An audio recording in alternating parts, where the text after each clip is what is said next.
What up, it's Rico Love, and you're watching Def Talk. What was I doing before I was Rico Love? I think I was always Rico Love, you know? I was a kid who loved music, I loved poetry, I loved, learning. I was always about absorbing as much information as possible. I was one of those kids who kind of like searched for information and knowledge. So before I was Rico Love, I think I was just a student. I grew up in New York and I grew up in Milwaukee, Wisconsin. The urban side of Milwaukee is a very, very dark place, believe it or not. It's a real tough city. It's a lot of crime, it's a lot of violence, but also it's a lot of people who believe in perseverance. There's a lot of strong-minded people and strong-willed individuals. I think that's something that can be saluted and respected as well. I grew up with, my grandmother, my father, my uncles, they weren't comfortable accepting things. It was very important for them to learn how to fight through it and get past it and never take no for an answer. So musically, I never want to take no for an answer. I want to be respected as an artist because in whatever capacity, whatever the music calls for, I really feel like I can handle myself and hold my own. How would I describe my sound? I believe in lyrical content. I believe in amazing melody.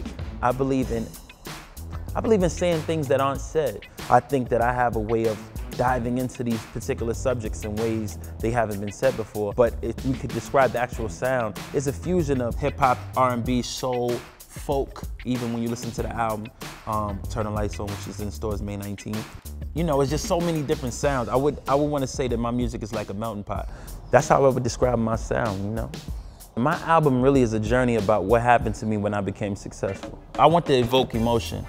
I want people to feel my heartbreak on a song like Somebody Else.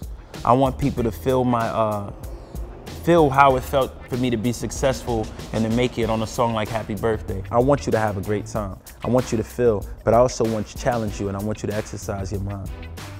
When I was growing up, from an artist I listened to NWA, I listened to LL, I listened to Queen. My dad was big on Motown, so I know every Diana Ross record. It's impossible for me to tell you one group or artist that I listened to growing up because I listened to so much and I love so much still to this day.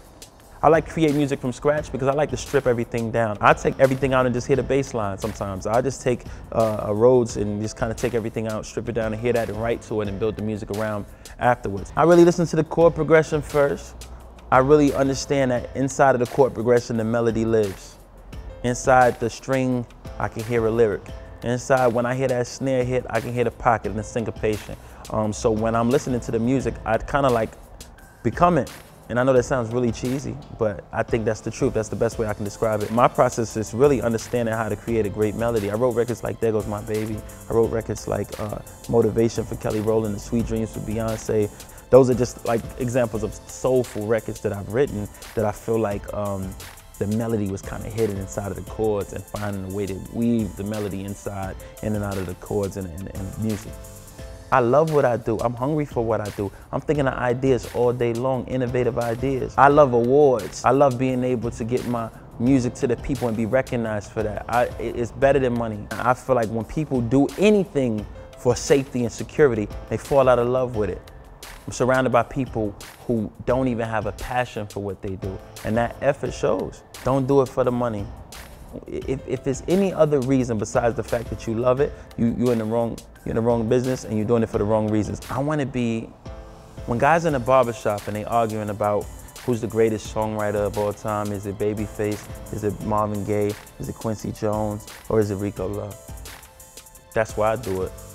I really want to be the greatest at it. I really want to stand the test of time. We've been running the streets since we was 14. Just growing up in Staten Island and being subjected to that lifestyle of, drugs and, just poverty life, But they used to have these rec room parties back in the days when we was kids where the older brothers would have their little parties, turntables.